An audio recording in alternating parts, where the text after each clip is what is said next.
네, 안녕하세요. 저는 춘천시장 후보 정광열입니다. 네, 저는 강원도 춘천에서 태어나고 자랐고 학교까지 다니고 육군사관학교를 졸업하고 장교생활을 마치고 또 삼성에서 29년 근무를 했습니다. 그리고 최근에 강원도 최초의 특별자치도 경제부지사로서 3년을 근무하고 지금 현재 춘천시장에 도전을 하고 있습니다.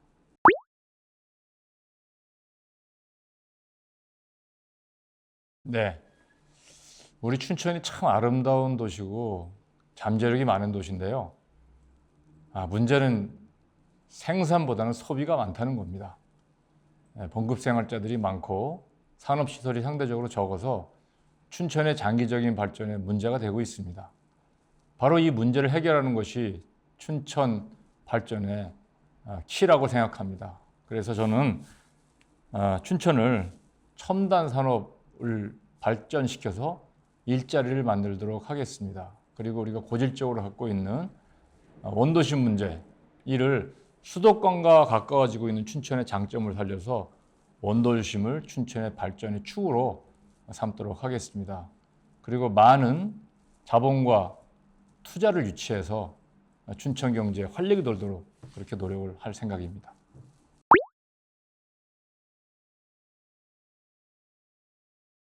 사실 일자리는 어떻게 정해야 하냐에 따라서 일자리가 뭐 일주일에 4시간 일하는 것도 일자리다 이렇게 얘기할 수 있겠지만 저는 그렇게 얘기 안 하고 조금 보수적으로 잡겠습니다. 우리가 존엄성을 느끼면서 일할 수 있는 그런 일자리, 뭐 일주일에 최소한 3일 이상은 일을 해야겠죠. 그런 일자리 기준으로 해서 저는 제 첫 번째 임기 4년 동안 1만 개의 일자리를 만드는 걸로 그렇게 목표를 잡고 있습니다. 직접적으로 만들어진 일자리 한 2,000개 정도, 그 다음에 간접적으로 또 연관된 일자리 한 8,000개 정도를 생각을 하고 있고요. 일자리 창출하는 방법은 세대별로 좀 다를 수밖에 없습니다. 예를 들어 청년 세대들은 제일 쉬운 게 취직이겠죠. 취직하기 위해서는 많은 기업이 만들어져야 될 겁니다. 그래서 당연히 아까 말씀드린 것처럼 수도권에서 또 강원도 내에서 많은 기업을 유치하고 만들고 그렇게 하겠습니다. 특히 청년 창업을 적극적으로 장려할 생각이고요. 이를 위해서 펀드라든가 또 세제 지원 같은 것들을 적극적으로 펼 생각입니다. 중장년층은 경제적인 경험이 있는 층이기 때문에 단순 창업만 가지고 부족하고 그들이 갖고 있는 경험을 경제 또는 산업에 투영시킬 수 있는 그러한 조치를 또 그러한 교육 프로그램을 또 그러한 네트워크를 만들기로 지금 생각을 하고 있습니다. 노년층의 경우에는 노년의 존엄성을 지키면서도 생활비를 벌 수 있는, 그러면서도 우리 춘천시에 시가 잘 운영되는데 도움이 될 수 있는 분야로 생각을 하고 있습니다. 예를 들어서 뭐 관광 안내 같은 거는 기본적인 거지만 앞으로 뭐 제가 생각하고 있는 스포츠 산업 쪽에서도 기여를 하실 수가 있을 것 같고요. 또 우리 캠프 페이지 중심의 시민공원이 만들어지면 거기서 뭐 문화해설사라든가 공원 관리라든가 이런 분야, 그리고 또 우리 돌봄이 문제지 않습니까? 돌봄 쪽에도 많은 역할을 하실 수 있도록 그렇게 할 생각입니다.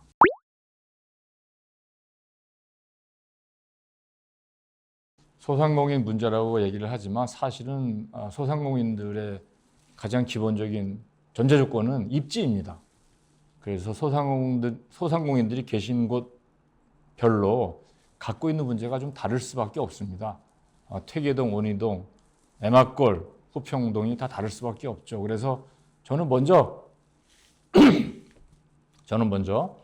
소상공인들이 위치하신 상권별로 상권 분석을 좀 철저하게 하는 것을 지원할 생각입니다. 그렇게 해서 어떤 해결책이 나오면 그에 맞춰가지고 맞춤형 해결을 할 생각이고요. 또 우리가 소상공인을 도와드린다고 해서 전시성 이벤트를 이제까지 많이 해왔는데 저는 보다 근본적인 것에 집중할 생각입니다. 예를 들어서 어제 후평동 상인들이 오셔서 하소연한 것이 주차 문제였습니다. 공영주차장이 있지만 실제로 상점으로부터 도보로 10분 거리이기 때문에 상점을 이용하시는 노년층이나 또 장년층 젊은이들에게는 좀 너무 먼 거리다. 그래서 도로상의 주차를 허용해달라는 말씀이었는데 저는 여기에 일단 해결책이 있다고 생각합니다. 현대 발달된 기술과 데이터 분석을 통해서 유연하게 도로를 주차장화하고 또 도로화할 수 있는 그러한 체계를 갖출 수 있다면 또 그런 고통들을 많이 해소할 수 있지 않을까 그렇게 생각합니다.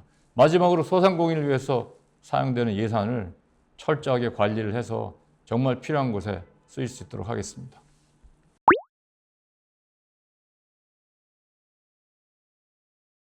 네, 춘천은 전통적으로 바이오 산업을 육성을 해왔습니다. 전국에서 3대 바이오 산업 단지라고 볼 수 있는 거고요. 물론 이제 3대라는 말 속에는 우리가 세 번째라는 의미겠죠. 이 춘천 바이오 산업을 가까이 있는 청송을 이길 수 있는 바이오 산업으로 좀 더 육성을 할 생각입니다. 그리고 지금 저희가 큰 잠재력을 갖고 있는 것이 AI 시대의 데이터입니다. 지금 수열 에너지 클러스터가 착착 진행이 되고 있는데 아쉬운 거는 여기에 아직 입주할 기업이 선정이 되지 않고 있습니다. 저는 제가 시장이 되면 직접 세일즈맨에 대해서 데이터 기업을 입주시킬 생각입니다. 그리고 그들이 그곳에서 단순히 돈만 버는 것이 아니라 그 데이터 센터를 중심으로 AI와 또 앞으로도 펼쳐질 반도체 산업까지도 연결될 수 있도록 그렇게 데이터 산업을 확산의 축으로 만들어갈 생각입니다. 물론 그리고 이제 춘천이 갖고 있는 관광지로서의 장점도 있는데 저는 단순한 관광으로 그치지 않고 관광, 레저, 스포츠를 결합한 종합산업으로 좀 더 확실하게 발전시킬 생각입니다.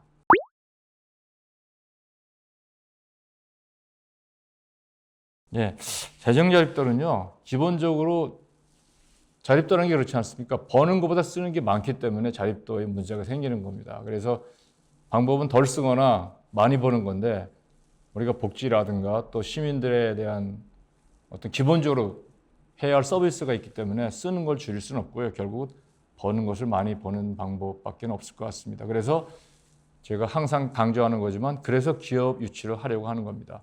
많이 벌어서 그러니까 기업 유치를 해서 지방세를 많이 걷고 예산 세수가 늘어나야만 우리가 재정자립도를 올릴 수가 있습니다. 또 하나는 좀 아껴 쓰는 방법입니다.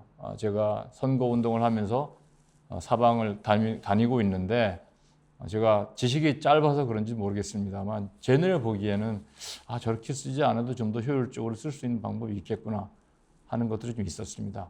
이런 걸 단순히 개인의 느낌이나 감정이 아니라 철저하게 데이터 분석을 해서 합리적인 방안으로 쓰임새를 도출하도록 하겠습니다. 물론 그 속에는 전통적으로 무슨 위원회와 공무원들이 만들어진 그런 의사결정 기구만을 통하는 것이 아니고 저는 철저하게 산업계를 함께 참여시켜서 그러니까 수요자를 직접 참여시켜서 같이 쓰임새를 만드는 쪽으로 생각을 하고 있습니다.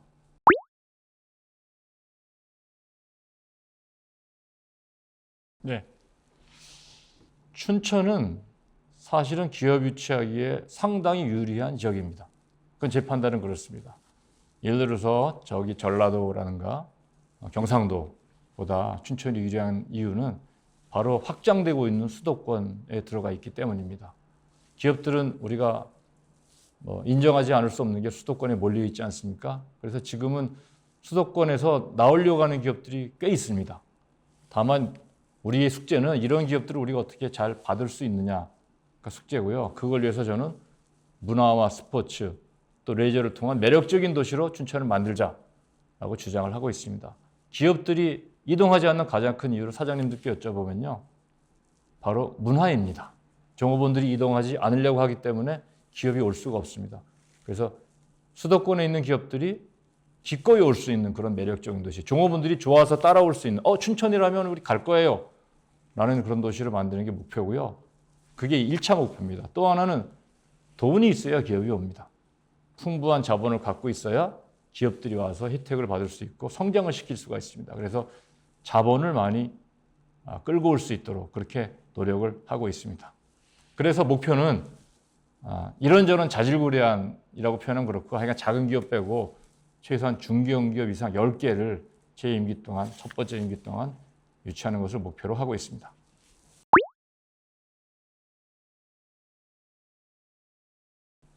농촌 지역과 도시 지역을 다니다 보면 서로 갖고 있는 아쉬움이 좀 다릅니다. 예를 들어서 농촌 지역의 경우에는 춘천과 통합됨으로써 춘성군 시절보다 오히려 혜택이 줄었다. 이런 말씀도 많이 하시고요. 도시는 시민들의 복지에 관심이 있는 반면 농촌 지역은 생존에 관심이 있습니다. 그리고 저희가 표만 생각한다면 인구가 많은 곳에 예산이 더 쓰이는 게 어떻게 보면 당연한데요. 이에 대한 농촌 지역에서의 피해의식도 많이 느끼고 있습니다.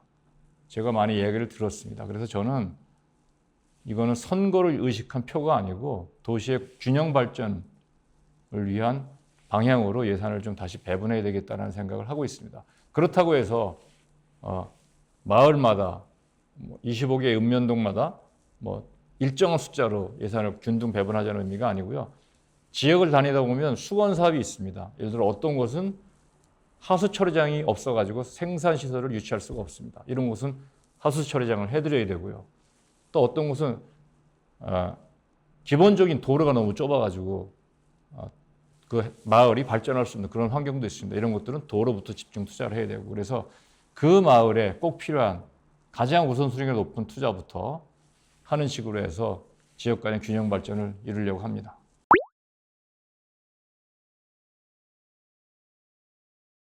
사실은 지역 기초지자체의 입장에서 할 수 있는 경제정책이 제한된 건 사실입니다. 그렇지만 위기 순간에는 작은 차이가 큰 결과를 만들어낼 수 있겠죠. 모든 위기는 그 위기가 위기인가를 먼저 감지할 수 있느냐 없느냐 능력에 따라 달라집니다. 제가 경제부지사 할 때도 한국은행과 협조해서 주요 경제 지표를 사전에 센싱하는 작업을 했었는데요. 저는 시에 입성하게 되면 이 주요 경제 지표, 산업 동향을 최소한 3개월 정도 전에는 센싱할 수 있도록 그렇게 체계를 갖추겠습니다. 우리가 선행 지표들이 있지 않습니까? 그 선행 지표를 보면서 과연 우리 지역에 어떻게 위기가 닥칠 것이냐, 또 국가적인 경제 위기가 닥치더라도 지역별로 소화시키는 방법이 다르거든요. 그래서 그 방법을 찾도록 하겠습니다. 두 번째로는 우리가 예를 들어 불이 나거나 집안에 상 같은 것을 당하면 사실 당황하고 또 나중에 생각해 보면 그때 저렇게 했으면 좋았을 테라는 생각이 들 때가 있습니다. 그래서 위기관리 매뉴얼을 철저하게 만들도록 하겠습니다.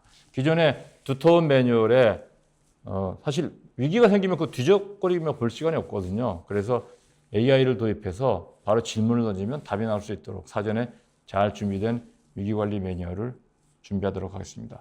세 번째는 사실 모든 해법에는 돈이 들어갑니다. 그래서 지역 금융기관과 또 필요하면 수도권 금융기관과 함께 단기간에 막대한 자금이 들어갈 경우를 대비한 준비를 좀 하도록 하겠습니다. 그 방법은 여러 가지가 있을 수 있겠죠. 마지막으로 위기 시에는 기존의 예산이라도 좀 순서를 조정해야 될 겁니다. 아마 위기 대응 매뉴얼 속에 그 내용이 들어갈 것 같은데요. 예산 집행 순서도 조정을 해서 위기를 먼저 극복할 수 있도록 그렇게 할 생각입니다. 네, 우리 MTN이 경제 방송이니까 제가 경제적인 관점에서 말씀을 드리겠습니다. 대부분 요즘 이제 주식 투자를 많이 하시는데 주식 투자할 때 우리가 생각하는 게 있습니다. 제가 투자했을 때보다 많이 올랐나 떨어졌나도 중요하지만 내가 벤치마크 대비해서 수익이 어떤가 또 많이 봅니다. 저는 도시의 발전도 같다고 생각합니다.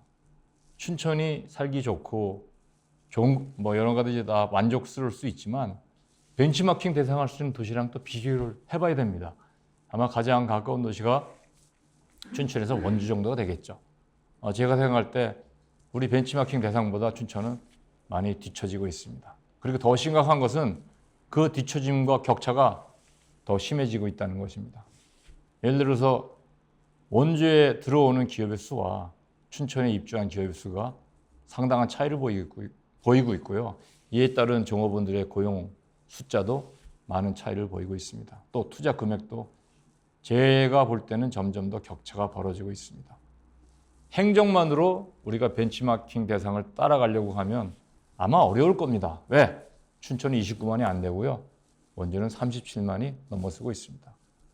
예산은 도시의 규모로부터 나오기 때문에 우리는 예산만 가지고 승부를 보려고 하면, 물론 원주가 저희 적도 아니고 친구지만 그냥 벤치마킹 대상을 생각해서 말씀을 드리는 겁니다. 예산만 가지고 승부를 보려고 하면 절대로 따라갈 수 없는 게 현재 상황입니다. 그러면 어떻게 해야 되느냐? 구조대를 투입해야죠. 그 구조대가 뭐냐? 바로 일자리와 자본입니다. 그리고 춘천은 강원도뿐만 아니라 대한민국 내 타 도시보다 훨씬 유리한 것이 수도권에 확장되는 속에 있고, 무엇보다 다행인지 불행인지 아직까지 충분히 개발이 되지 않고 있어서 또 아름다운 산과 들을 강을 갖고 있어서 가장 매력적인 도시로 거듭날 수 있다는 장점이 있습니다. 그래서 저는 이 춘천의 장점을 산업으로 연결시키는 것으로 해서 춘천을 발전시키겠다라는 포부를 갖고 있습니다. 정체냐 성장이냐 이것은 춘천 시민 여러분들의 선택이라고 생각합니다. 저는 제가 삼성에 있을 때 이건희 회장께서 항상 위기다 위기다 말씀을 하셔서 종업원들인 저희 입장에서는 아니 뭐 장사도 잘 되는데 왜 맨날 위기라 그래 라고 했는데 그 말씀의 속뜻을 보니까 지금 뭔가 변화하지 않으면 10년 뒤에 망한다라는 의미였습니다. 저는 바로 그 순간에 지금 우리 춘천과 같다고 생각합니다. 물론 기업과 달리 도시가 망할 수는 없겠죠. 그러나 도시에 사는 우리 시민들의 삶이 상대적으로 떨어진다면 그거는 기업이 망하는 것과 다를 바 없다고 생각합니다. 저는 지금 춘천의 위기라고 생각합니다. 안온함 속에서 정체를 할 것이냐 아니면 활발하게 뛰면서 성장을 할 것이냐 우리 후대를 위해서 현재 우리는 어떤 선택을 할 것이냐 저는 그 순간이 바로 지금이라고 생각합니다. 시민 여러분들의 현명한 선택을 기대하겠습니다. 감사합니다.